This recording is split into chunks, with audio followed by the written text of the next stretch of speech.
Puedes abrir por favor tu Biblia en San Marcos capítulo 1, Marcos 1, y vamos a seguir en nuestro estudio aquí en Marcos. Y como lo hemos mencionado, lo recalco que el de los 4 evangelios es el primero que fue escrito.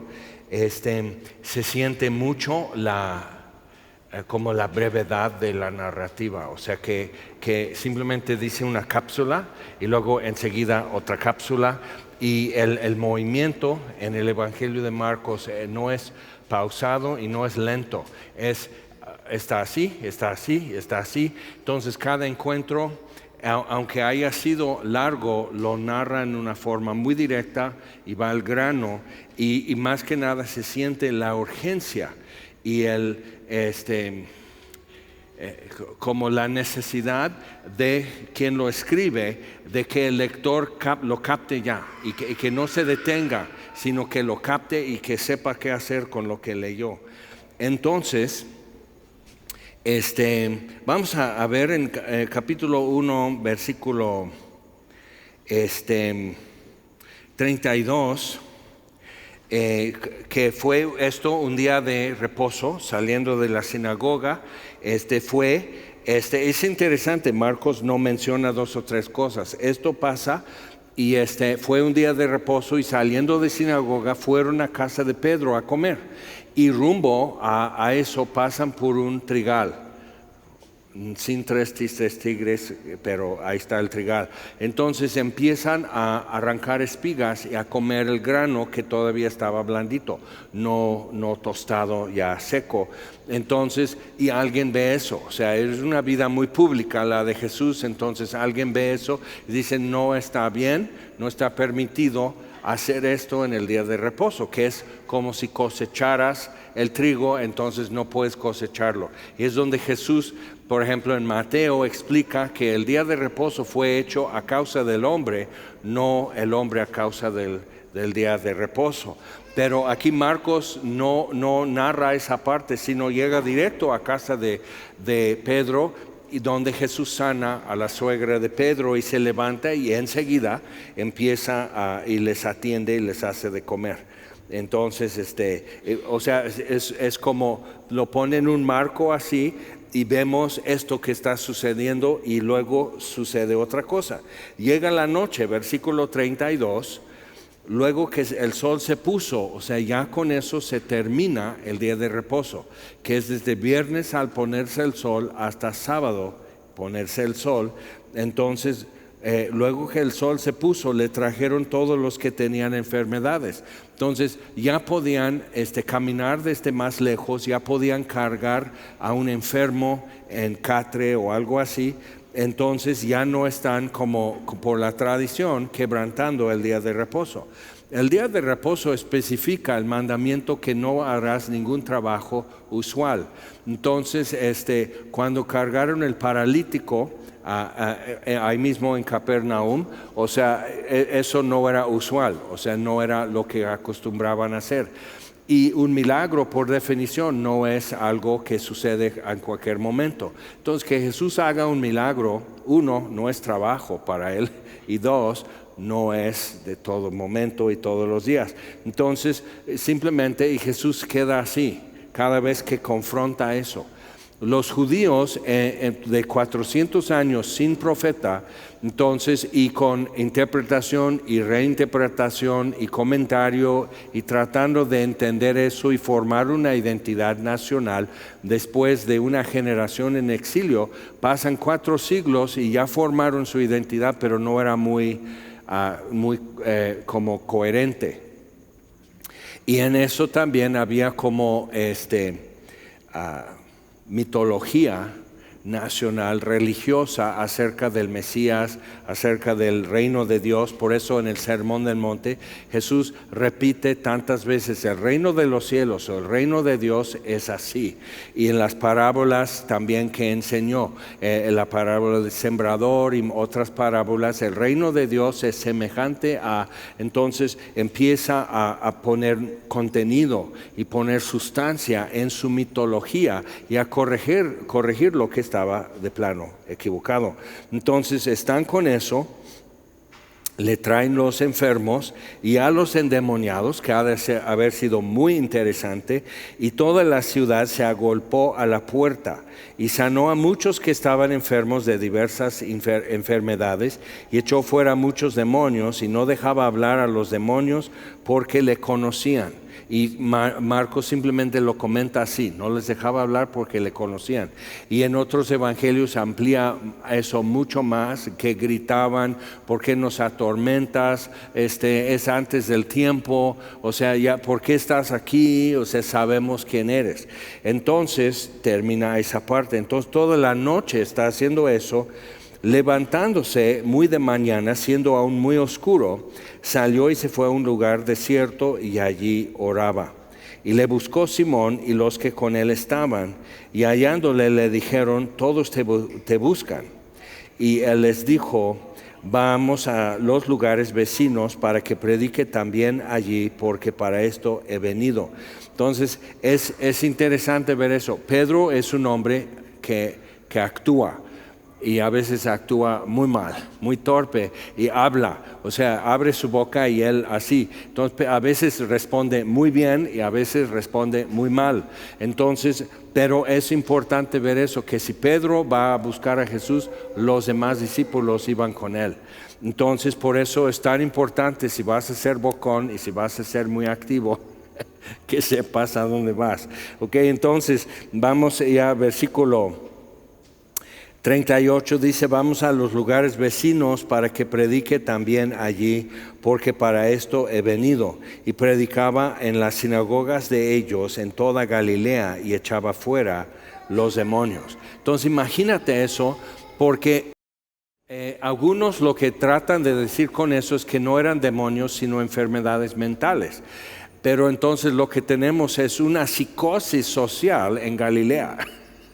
O sea, como lo cuenta es que era esto, o sea, aquí esta fila, o sea, haciendo como triaje fuera de la sinagoga, son aquí los ciegos, aquí los cojos, aquí los endemoniados, tráeme este endemoniado, que no, porque ahí se va hablando solo. Entonces, o sea, que la idea que nos representa es una sociedad que está mentalmente muy afligida, o que realmente eran demonios. Ahora, algo que pasa históricamente en momentos en la historia, que Dios empieza a derramar su poder para salvar y derrama gracia, y que mucha gente empieza como a despertar a Dios, a buscar, a preguntar por Él. Como dice: fui hallado de los que no me buscaban y los que no preguntaban por mí. Entonces, en esos momentos de historia es muy típico que de repente también hay mucha manifestación muy rara, así sobrenatural, espíritus inmundos, demonios en la gente. Entonces, porque es guerra, tenemos que tomar esto en cuenta, es guerra. Me estaba comentando Gesser que estuvieron en Durango, en un evento de jóvenes allá en Durango. Y así se acerca una jovencita, 14 años, y que ella ya hizo varios intentos de suicidio, pero llegó porque en algún momento había un comedor ahí en la iglesia que hacían como comedor comunitario, y que ella de niña iba. Ya tenía 14 años, ya no iba. Estaba realmente muy sumergida en una vida muy perdida. O sea, te hace preguntar qué es lo que está haciendo su mamá. No aparece un papá en el cuadro. Entonces una hermana, por hacerse tantos abortos, ya quiere tener hijos y no puede. Entonces ella está en depresión. Esta niña de 14 años se quiere suicidar. Y digo, ¿qué está pasando? Y entonces oran con ella y algo se mueve, o sea, algo así. Dice: nunca me ha pasado esto, nunca me he sentido así. Entonces fueron a orar con su mamá a su casa, como a 2 cuadras, y al otro día Era domingo, entonces, y Jesús dice, entonces vienes mañana, ¿no? Y sí, claro, y al otro día, o sea, fueron las 6 de la tarde, la dejaron en su casa y todo. Al otro día, como a las 10 de la mañana, ahí anda con un chavo y su caguama. Y Jesús se da cuenta, esto es guerra, Eso es una batalla. Dios, obviamente, ella supo y reconoce, Dios me trajo aquí hoy. En lugar de hacer otras cosas, Dios me tocó, Dios me mostró que Él es real, Dios me dio esperanza, pero en el transcurso de algunas horas le manda un texto a su amiguito y le ofrece algo. Y a las 10 de la mañana, ¿qué hombre anda con cualquier mujer a las 10 de la mañana con su caguama en plena calle? ¿Y qué ciudad está dejando esto? O sea, para que veas, es guerra. Entonces, pero eso a mí me dice una cosa, porque leo en los evangelios, que cuando vemos los jalones tan duros así, y la oscuridad, y el engaño, y la confusión, y la distracción, o sea, que literal así como hipnotizados, o sea, así y ya siguen así. Lo he visto en otro tiempo.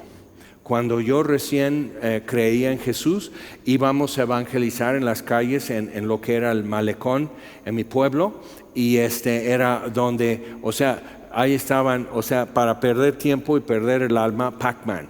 Si sabes lo que es Pac-Man, también está ruco. Pero eso eran billares, eran bares y eran para menores de edad, pues ahí tenían Pac-Man, pero era mucho ambiente.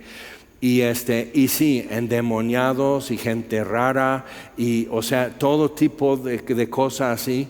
Entonces, o sea, iniciábamos el turno, como quien dice, a las 10 de la noche para empezar. Y a las 2, 3 de la mañana concluíamos. Y lo que es estar joven y que no me importa el desvelo. Y eran muchas conversaciones y muchos tipos de contacto y cosas muy lindas pasaban y cosas muy raras pasaban. Pero fue en medio de un avivamiento.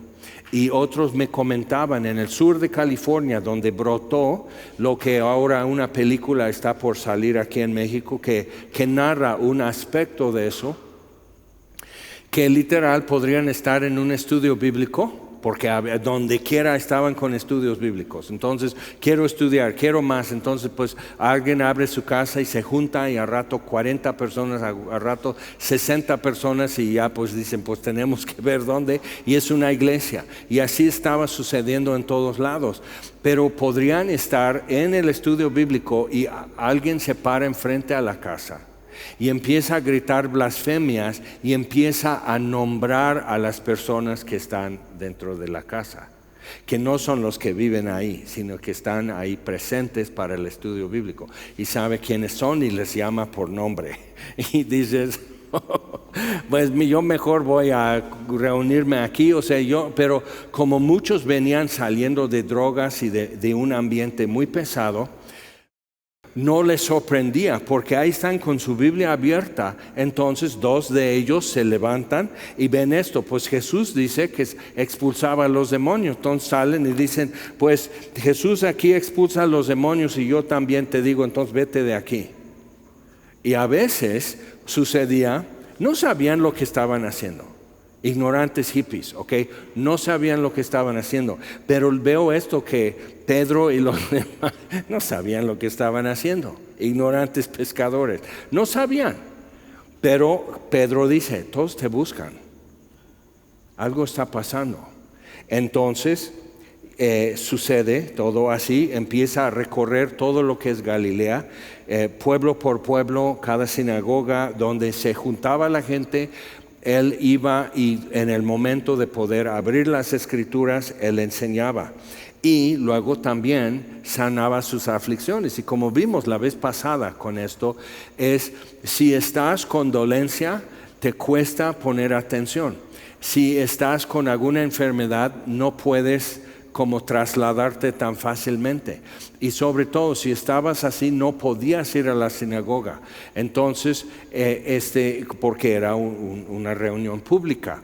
Pero lo que empezamos a ver es que podías asistir así y un hombre con un espíritu inmundo en la reunión en sinagoga. Imagínate un domingo aquí en Semilla y que alguien empieza a gritar, ¿no? O sea, ya sé que esto y Jesús, o sea, y estaríamos todos así.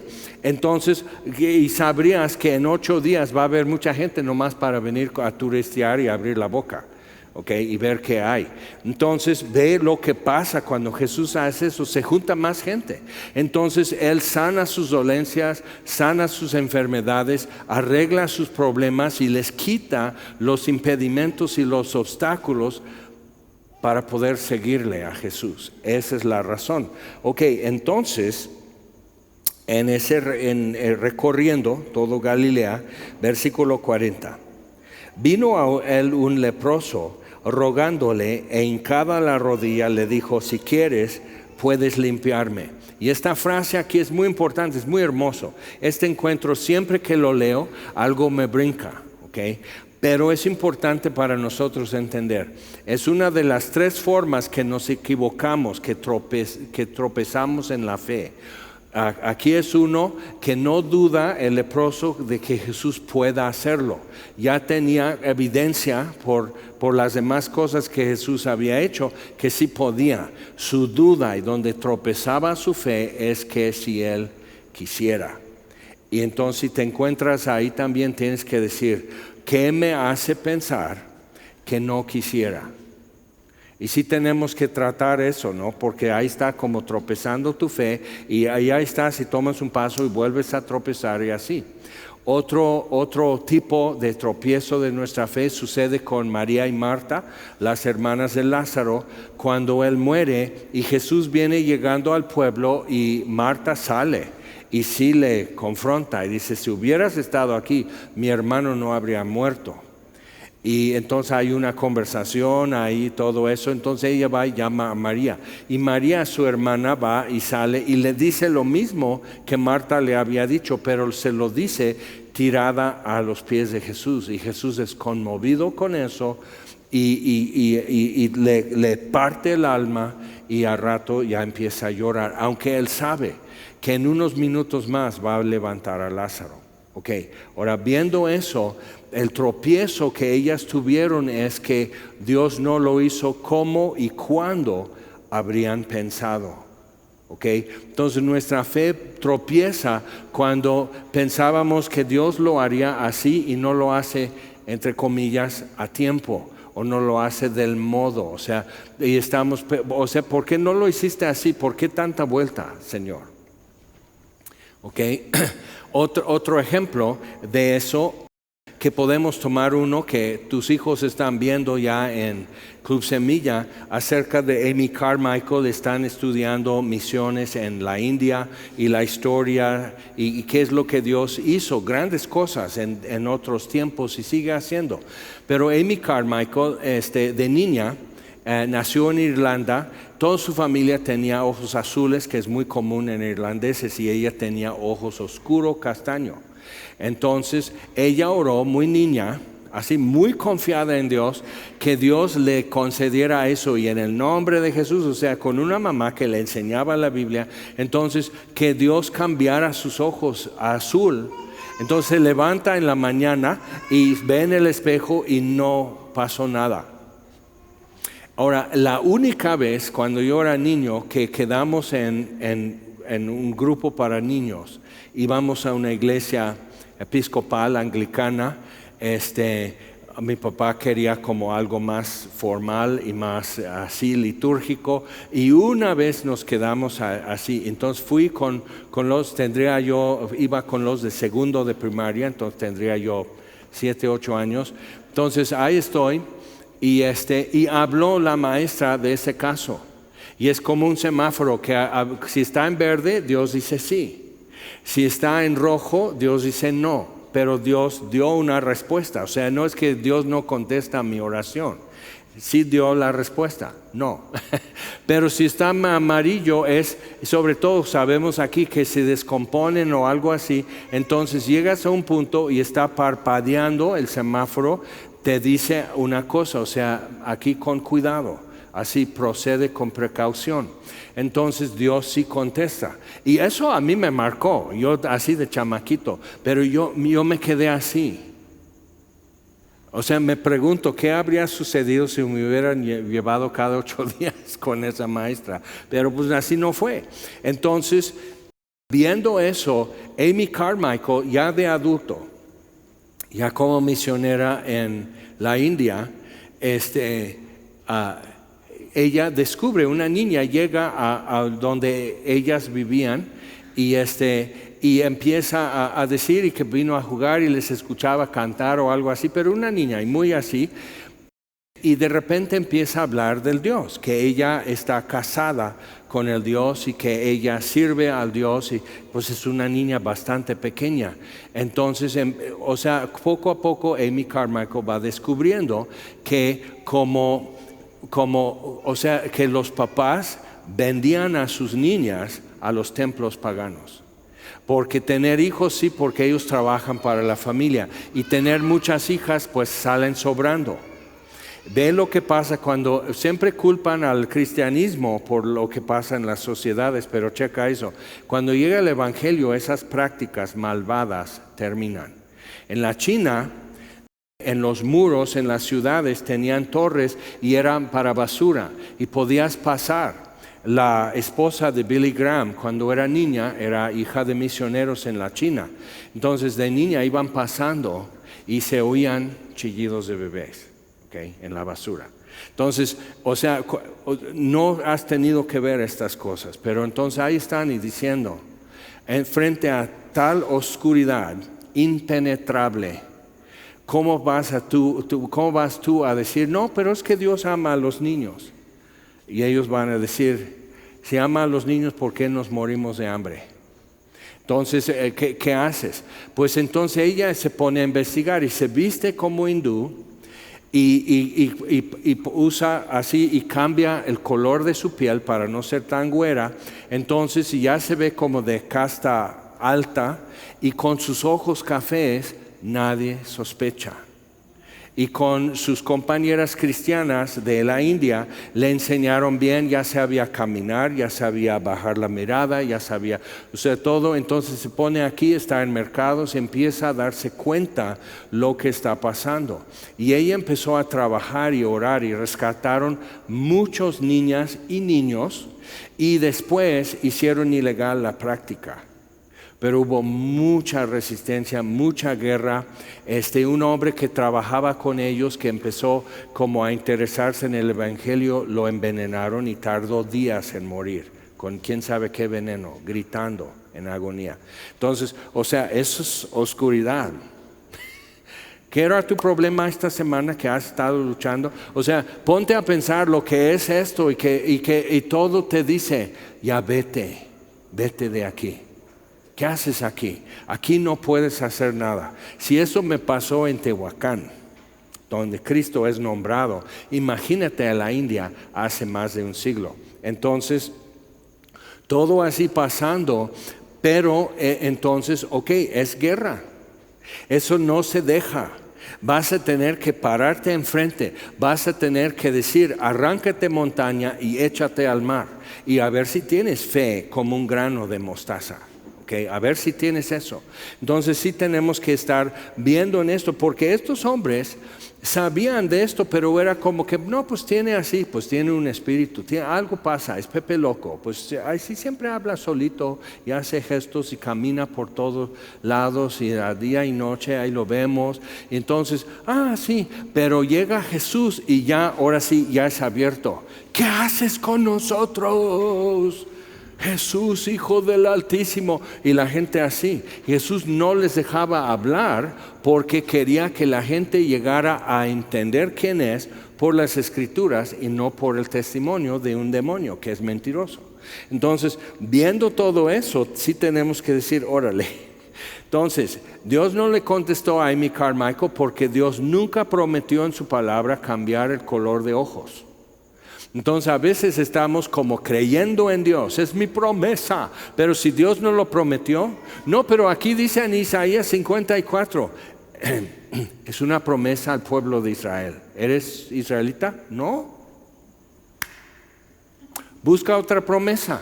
La Biblia está así repleta de promesas, pero a veces como que agarramos algo y decimos, esto es mi promesa, que Dios me habló, que Dios me dio. Aguas con eso, porque tu fe puede tropezar porque estás colgando tu confianza y tu esperanza en algo que Dios no prometió.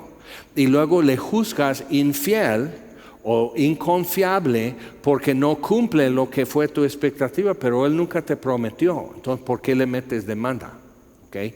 Entonces eso es uno. Otro es que Dios no contesta cuándo o cómo tú pensabas, como en el caso de las hermanas de Lázaro, o también aquí, no dudo que puedas, dudo que quieras.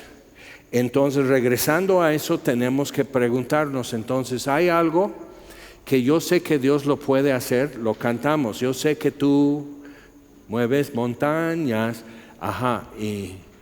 pero ¿por qué no lo has hecho últimamente? Okay, entonces necesitas ver qué es lo que me pasa y realmente sacar eso delante de Dios sin pleito y simplemente, a ver, enséñame en tu palabra. Y yo muchas veces he tenido que ir a la palabra de Dios y decir, a ver, ¿por qué me siento como frustrado y ahorita ya no le quiero pedir nada a Dios? Como que eso sucede poco a poco, no es como que un día algo no sucede como pensabas y dices, está bien, le cuelgo, le bloqueo, ya voy a quitarle de mi WhatsApp y Dios para mí ya no existe. Normalmente eso no sucede así, sino es muy poco a poco que vas perdiendo tu confianza y ya no quieres como intimidad en oración y en estudio de la palabra y estás así porque pues, es que... Yo creo que soy yo, que tengo yo la culpa, pero como que Dios no me hace caso. Pero cuando dice, soy yo que tengo la culpa, ¿qué estás diciendo? Que cuando Él dice, el que a mí viene, jamás lo echaré fuera, es aplicable a todos menos a ti. Si tú vienes a Jesús, a ti sí te echa fuera. ¿Sí te das cuenta? Como decimos, bueno, como que yo estoy más allá del alcance de lo que Dios dice acerca de la humanidad y acerca de Él. Entonces, vamos, dice, vino a Él un leproso rogándole, e hincada la rodilla le dijo, si quieres puedes limpiarme. Mateo dice que postrado con la boca en el polvo. Ahora, tenemos que preguntarnos entonces, ¿por qué Marcos supo así? Probablemente Pedro le contó, porque Mateo, que también estuvo presente, dice, se postró con la boca en el polvo. Dice, versículo 41, Jesús teniendo misericordia de él. Ahora, más adelante va a haber el caso de Jairo, que su hija se enferma y se muere. Y él está locamente buscando a Jesús todo el día. Jesús está al otro lado del lago de Genezaret y está librando al gadareno y es emocionante cómo sucede. Pero cuando él regresa, Jairo está desesperado y llega y se postra ante Jesús. Ahora, Jairo era el principal de la sinagoga y en capítulo 3 ya se están juntando para ver cómo destruir a Jesús. Entonces el enemigo de Jesús en el comienzo de su ministerio ya tenía gente que quería destruirle. Entonces, ¿por qué? Porque Jesús sanó la mano seca de un hombre en la sinagoga en el día de reposo. Entonces salen de ahí de la reunión, amén, y cantan una doxología y todo ya, y aquí están en el estacionamiento y pues ¿qué le hacemos, no? Lo secuestramos, lo envenenamos, y si le acusamos de algo y ya la gente lo va a linchar. O sea, están según la presencia de Dios y aquí nada más viendo cómo destruyen a Jesús. Entonces esto está sucediendo un tiempo todavía y llega el día que la hija de Jairo se enferma. Y Jairo en el transcurso del día su concepto de Jesús da vuelta y cambia. Y ya está buscando dónde está Jesús. Solo Jesús la va a poder salvar. Y Jesús tenía una oportunidad como tú y yo soñamos tener algún día con algún enemigo. Ruégame más, pero llora, quiero ver lágrimas. O sea, y Jesús dice, voy contigo. Y cuando le traen la noticia en lo que van, que tu hija ya murió, ya no le molestes, Jesús está hablando con una mujer que él sanó, se voltea y dice, no temas. Porque es lo primero que Jairo va a pensar. Esto me pasa por ser su enemigo. Eso me pasa por querer callar su voz. Esto es justo, pero no lo soporto. ¿Ok? No temas, cree solamente. Entonces tenemos esta situación. Y yo creo que entre versículo 40 y 41, lo que Mateo narra, que postrado con su boca en el polvo y aquí hincada la rodilla, ok, que simplemente yo sé que tú puedes limpiarme. Y Jesús probablemente le miró y no dijo nada. Y si te has puesto a pedirle a Dios algo y a veces como que dices, ¿qué? Porque sientes que Dios nomás está así. Dice, bueno, si perdono a fulano, si me das lo que pido. O sea, empiezas como, o sea, con tu Padre Celestial, Él nomás está así.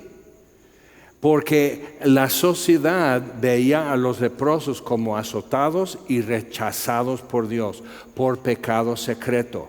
Entonces, eran por la ley intocables, pero socialmente no permitidos. O sea, nadie quería, tenían miedo, se veían horribles, olían a muerte. Entonces era muy feo tener un leproso y todos tenían que echar piedras que se alejaran. Entonces imagínate que este hombre trae tormentas en su cabeza, porque él no encuentra de qué me voy a arrepentir, o sea, de qué pido perdón a Dios para que me sane.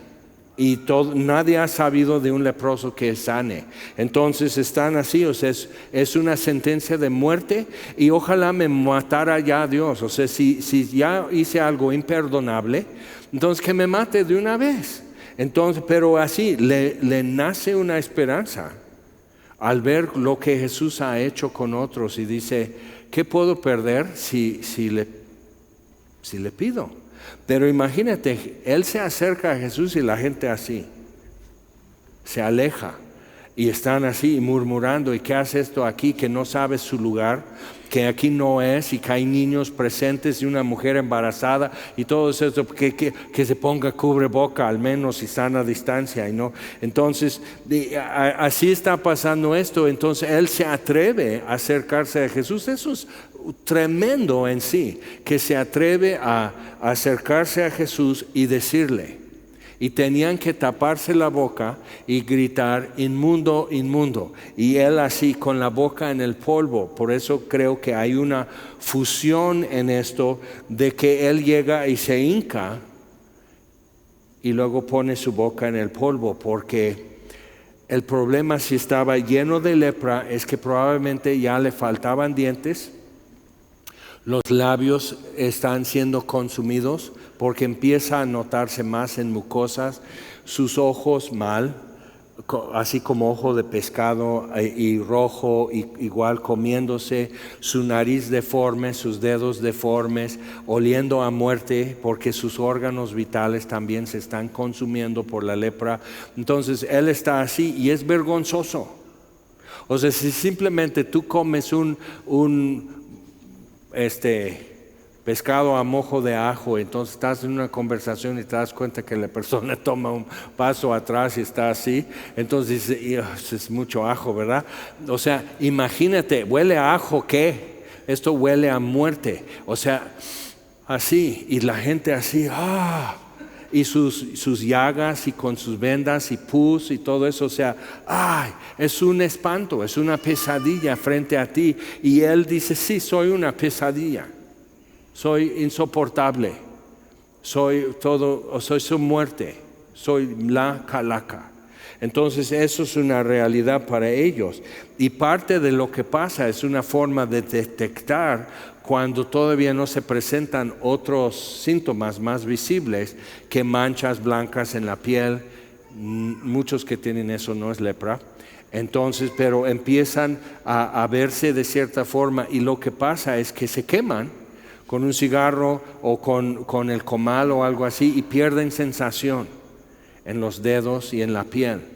Y en Efesios 4 habla de eso, que perdiendo toda sensibilidad, la dureza de nuestro corazón y lejos de Dios y ignorantes de Dios y endurecidos así y habiendo perdido toda sensibilidad, muerte caminando. Entonces eso es ser leproso y rechazado por todos. Y cuando leemos en Isaías 53 y dice, y como que escondimos de él nuestro rostro. O sea, necesitamos ver que Jesús, así como lo torturaron, como le golpearon, su cara desfigurada y todo ensangrentado y todo eso, y pasando, cargando una cruz en la calle de Jerusalén, pasando frente a ti, y su espalda como carne molida, y todo eso, y las mujeres llorando de pena y golpeándose el pecho y así. Entonces como que escondimos de él el rostro, no soportaban verlo. Y necesitas saber eso, leproso, que después le iba a pasar algo a Jesús que nadie iba a soportar mirarle. Y molido fue por nuestra transgresión. Entonces cuando vemos esto y dice versículo 41, y Jesús teniendo misericordia de él, no lo vio como una oportunidad de fama, teniendo misericordia de él. Y misericordia es identificar la situación de una persona que no encuentra ayuda y quizás una persona desahuciada como un leproso. Entonces, pero identificar esto y ponerte en su lugar, eso es misericordia, miseria y el acuerdo con eso. ¿Okay? Es importante entender. Entonces, teniendo misericordia de él, porque Jesús sabía cómo se iba a sentir, que el pecado es de todos cargados en él y el Padre escondiendo su rostro. Al que no conoció pecado, lo hizo pecado. Es importante ver eso. Entonces, teniendo misericordia de él, extendió la mano y le tocó. Y Jesús podía sanar simplemente diciendo, sí, sé sano, pero lo tocó. Pero imagínate, ha perdido sensación en su piel y está lleno de llagas, y a lo mejor Jesús donde le tocó ya peloncito y con llagas y todo eso, y por todo su cuerpo y todo deforme y feo y supurando y todo, y le toca y al ser sanado vuelve la sensación, y lo primero que va a sentir es el calor del sol, la mano de Jesús y el aire, el viento, o sea, sensaciones que no ha sentido un tiempo. O sea, sentir otra vez, estoy vivo y no voy a morir de lepra, estoy vivo, estoy bien, y se sana todo su cuerpo. Así que él hubo hablado, al instante la lepra se fue de aquel y quedó limpio. Y no puede ser. Yo tengo algunas lesiones que ya están tratando con dermatología y es poner cada noche un poco de cremita y poco a poco eso se va a poner rojo y luego se va a ir sanando y así. O sea, no es lepra, ok, pero no, la lepra para empezar no sana, no cura, es incurable. Lo pueden tratar y arrestar la enfermedad, pero no la pueden quitar. Entonces, cuando vemos esto y decimos, o sea, el daño que hizo la lepra a un leproso, el dedo que se pudrió y se cayó, la oreja, la cicatrización, o sea, si arrestas la enfermedad, pero todo el mundo va a saber que es leproso y va a tener todavía la desconfianza como si estuviera enfermo. Pero Jesús le sana de los efectos de la lepra.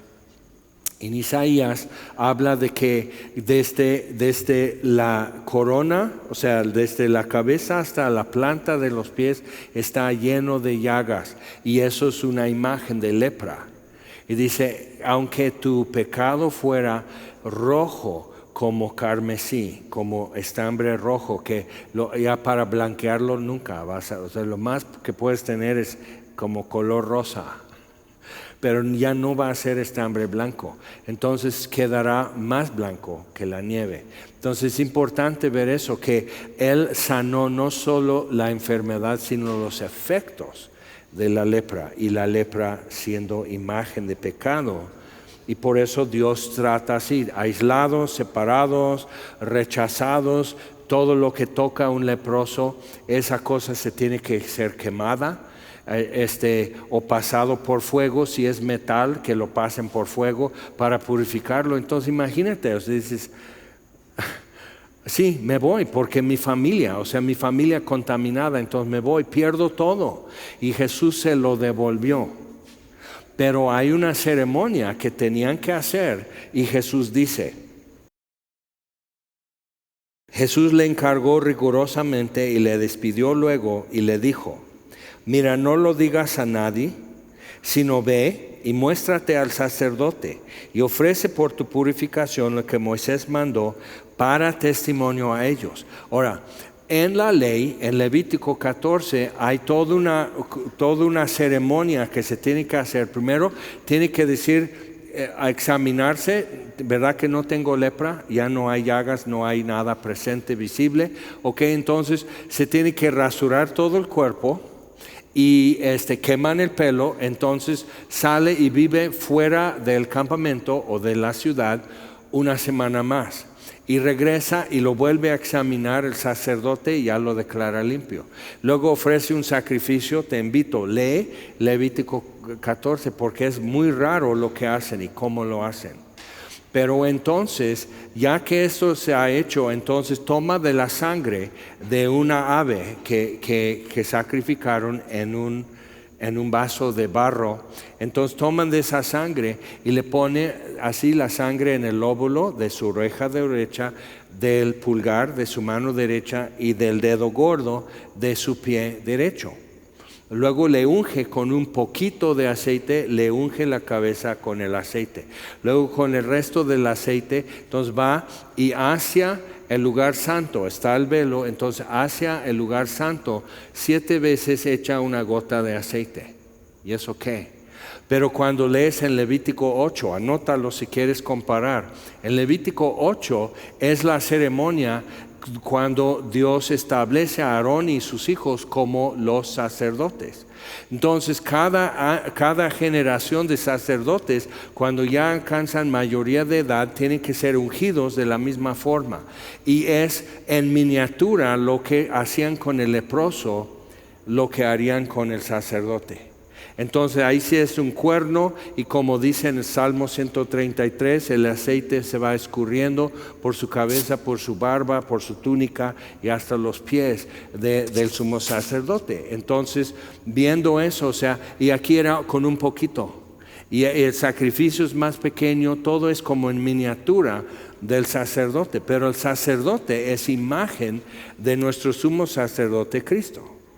Entonces lo que hacen con el leproso es como una miniatura del sumo sacerdote que es Cristo.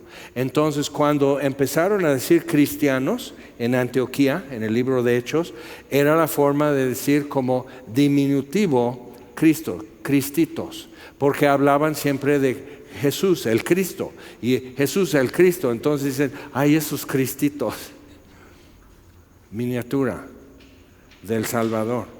Entonces, viendo todo eso, y es para testimonio a ellos, porque aprendían durante 5 años, estaban aprendiendo todos los ritos, cómo preparar un sacrificio, cómo ofrecerlo, cómo tenían que orar, cómo tenían que decir, dónde me paro, dónde te paras tú, y todo eso tenían que aprender. Y leerían eso, pero nunca lo harían porque un leproso nunca se había sanado hasta que llega Jesús. Entonces Él dice, ve y haz esto para que les obligue a estudiar las Escrituras. ¿Y qué fue eso? Pues le pedí a Jesús de Nazaret y me tocó y me quedé limpio. Y el sacerdote no lo puede negar, tiene que investigar, le va a traer así las gasas y la ropa llena de sangre y pus, todo eso se tiene que quemar. Le va a mostrar, pero ¿seguro tenías lepra? Sí. Aquí está mi familia. Sí tuve lepra. como el ciego de nacimiento. Pues no más sé esto, que una vez era ciego y ahora veo. Hagan ustedes la cuenta. Entonces, eso como testimonio a ellos, que los mismos sacerdotes tuvieran que decir, ¿quién es este hombre? ¿Quién es Jesús de Nazaret? Pero oído él, comenzó a publicarlo mucho y a divulgar el hecho, de manera que ya Jesús no podía entrar abiertamente en la ciudad. Por eso, o sea, no lo publiques, porque de por sí, o sea, no puedo ir a ningún lado sin una multitud. Entonces, ya no podía entrar abiertamente en la ciudad, sino que se quedaba fuera en los lugares desiertos y venían a él de todas partes. ¿Qué tal? Bien, entonces ahí lo dejamos. Acuérdate, 3 formas de tropezar nuestra fe, que estamos pidiendo o esperando algo que Dios nunca prometió, como que cambie tus ojos a otro color. 2, que Dios no lo haga como y cuando tú pensabas. Y 3, que no dudas de su poder, pero dudas de que Él quiera hacerlo y no te atreves a pedirlo. Y el leproso tuvo que superar eso y algo pasó con él, ¿verdad? Vamos a orar. Señor, te damos gracias por tu palabra y te pedimos, Señor, que tú traigas estas cosas más cerca a nosotros y que podamos así ir a ver en Levítico y vivir eso con el leproso, cómo tuvo que ir y cómo los sacerdotes tenían que preguntar, bueno, entonces, ¿qué se le hace?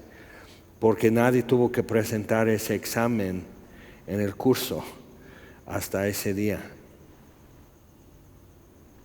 Y Señor, si tú quieres, queremos ser hombres y mujeres que por causa de nosotros, otros ya se quedan rascando la cabeza y están tratando de entender quién es Jesús de Nazaret. Y nos presentamos para eso, Señor, no con la boca en el polvo, con mucho más confianza nos acercamos. Y si quieres hacer cosas y usarnos para dejar a otros preguntando quién es Jesús, aquí estamos. Y te damos gracias y por eso lo pedimos en el nombre de Jesús. Amén. Señor les bendiga.